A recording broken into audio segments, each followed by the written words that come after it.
정부의 근로시간제도 개편 논의와 함께 포괄임금제에 대한 갑론을박이 이어지고 있습니다. 이른바 공짜 야근의 원인으로 지목되는 포괄임금제에 대해 짚어봤습니다. 정부의 주 69시간 근로시간제 개편안 철회 배경에 제3의 노조가 언급되고 있습니다. 새로 고침 노동자협의회 관계자와 노동 현장 이야기 나눠봅니다. 세월호 참사 9주기 전국 교구 곳곳에서 추모미사가 봉헌됩니다.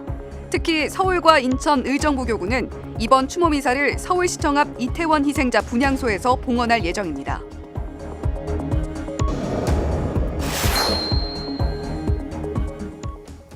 시청자 여러분 안녕하십니까? 봄비가 촉촉하게 땅을 적시는 4월 5일 식목일 CPBC 뉴스입니다. 정부의 근로시간제도 개편 논의 과정 속에서 포괄임금 문제도 다시 본격적으로 논의가 되고 있습니다. 포괄임금제가 공짜 야근의 원인 중 하나라는 지적 때문인데요. 정부는 포괄임금제 오남용에 강력 대응하겠다고 나섰고 노동 현장 일각에서는 포괄임금제 폐지 목소리를 높이고 있습니다.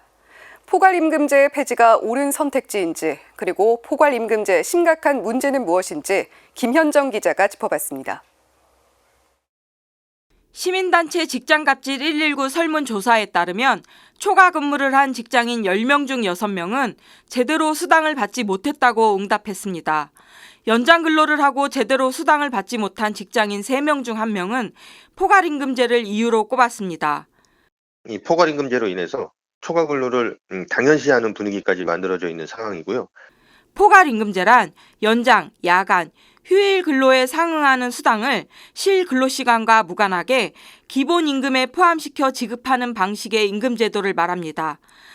하지만 포괄임금제는 근로기준법에 근거를 두고 있지 않고 대법원 판례에 의해 아파트 경비원 같은 감시 단속 근로자들에게 예외적으로 인정된 관행입니다. 그런데 포괄임금제는 국내 기업 3곳 중 1곳이 운영할 만큼 보편화됐습니다. 그러다 보니 근로시간 산정이 어렵지 않은 사업장도 포괄임금제를 오남용하고 있습니다.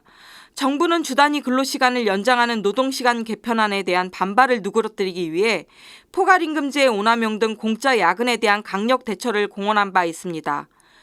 노동 현장에서는 포괄임금제를 원칙적으로 폐지하고 예외적으로 승인해야 할 필요가 있다고 주장합니다.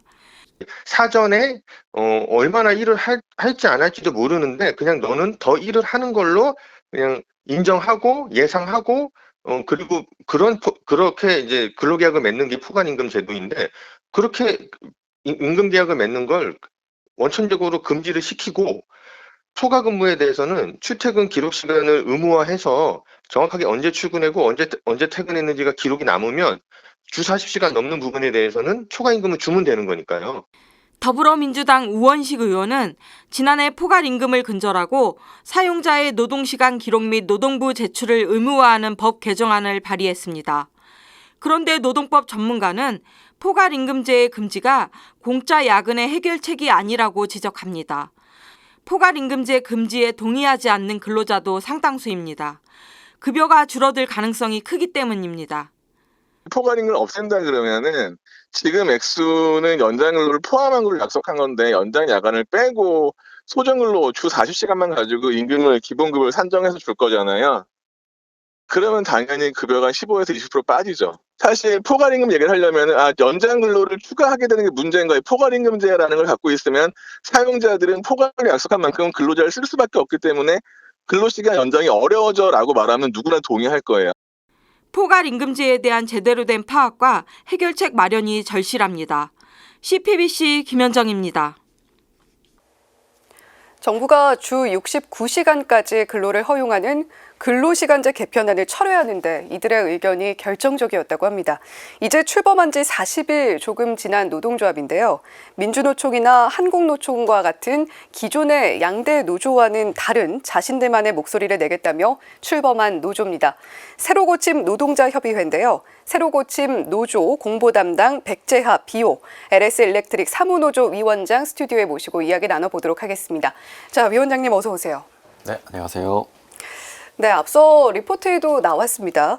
이 포괄임금제에 대한 새로 고침의 입장을 좀 들어보고 싶은데 어떻게 좀 생각을 하고 계신가요?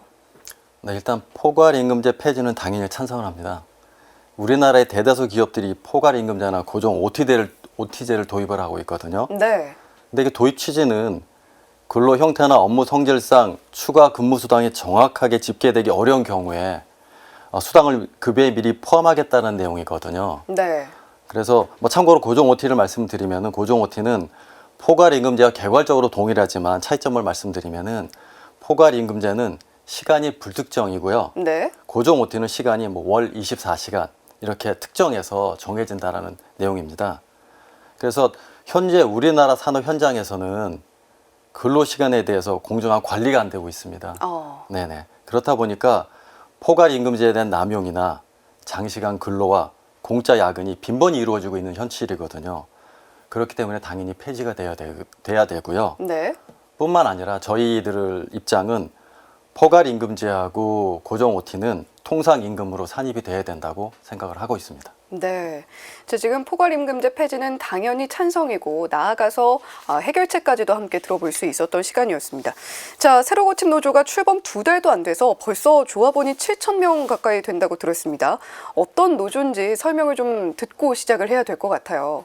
네. 새로 고침 노동자 협의회는 가치관이나 지향점이 같은 노동조합들이 함께 참여하는 협의체입니다. 네.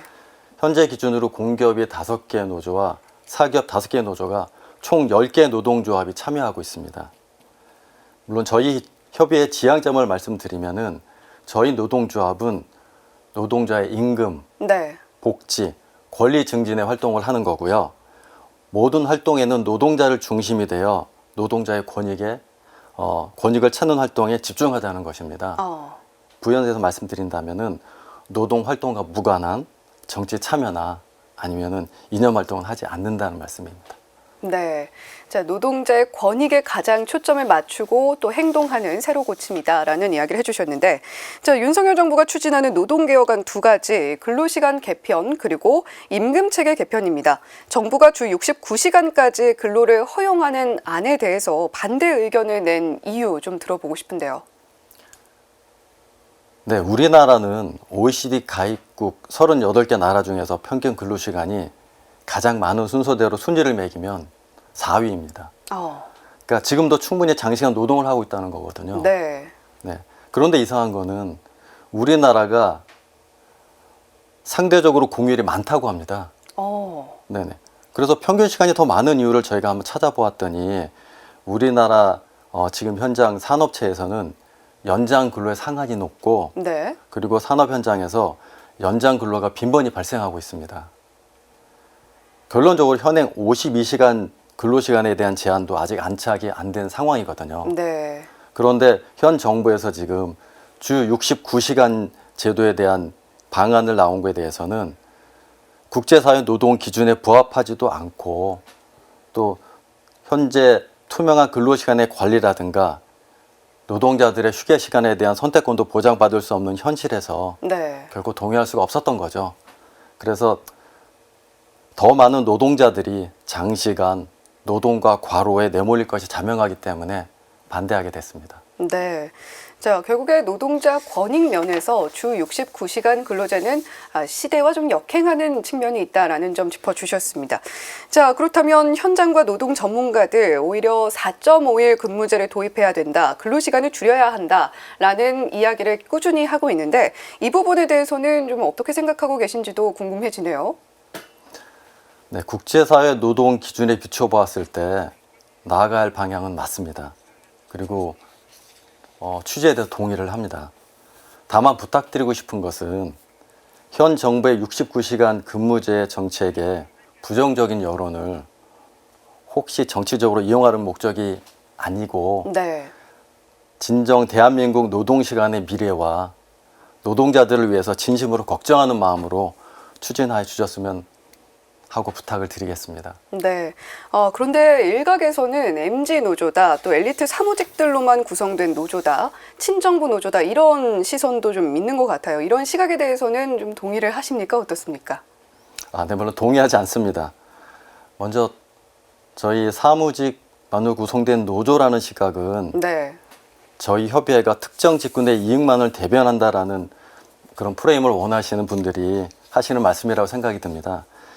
물론 저희 협의회가 처음 설립했을 초기에는 사무직으로 구성되어 있는 것은 맞습니다. 그러나 지금은 삼성 디스플레이 열린 노동조합에 기사군이 포함되어 있고요. 네. 그다음에 광산고 시설관리공단의 환경직군이 협의회 소속입니다. 이런 걸 봤을 때 저희는 당연히 엘리트 사무직만 구성된 노조라는 거에 대해서는 동의할 수 없습니다. 네. 자, 새로 고침 노조 공보 담당이자 또 백제아 비오 LS 일렉트릭 사무노조 위원장님 스튜디오에 모시고 오늘 이야기 나눠봤습니다. 오늘 말씀 고맙습니다. 네, 감사합니다. 세월호 참사가 발생한 지도 벌써 9년이 됐습니다. 한국교회는 세월호 참사 9주기를 맞아 희생자들의 넋을 기리고 유가족들의 아픔을 보듬는 추모미사를 봉헌합니다. 김영규 기자의 보도입니다.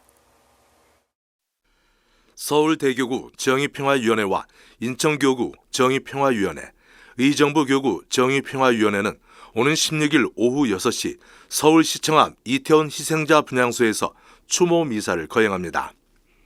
기억 9년 세월호 추모 미사로 열리는 이날 미사에는 새 세상을 여는 천주교 여성 공동체, 정의평화민주 가톨릭 행동, 한국천주교 남자수도회 사도생활단 장상협의회, 그리고 한국천주교 여자수도회 장상연합회가 함께합니다.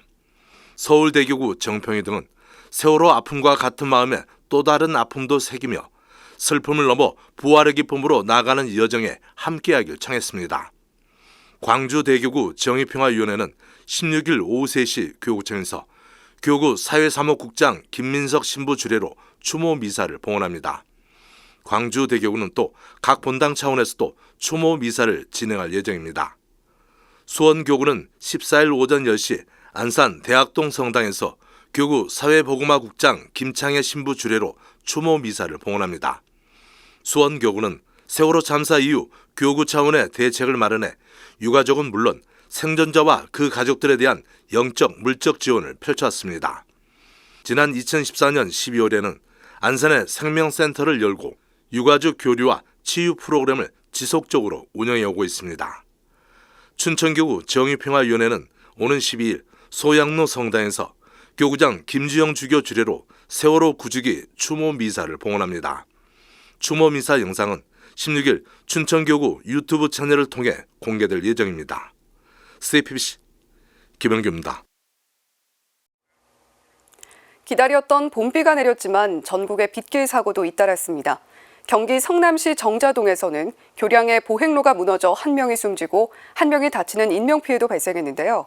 빗길 안전에 각별히 유의하시길 바라면서 오늘 뉴스를 마칩니다. 시청해주신 여러분 고맙습니다.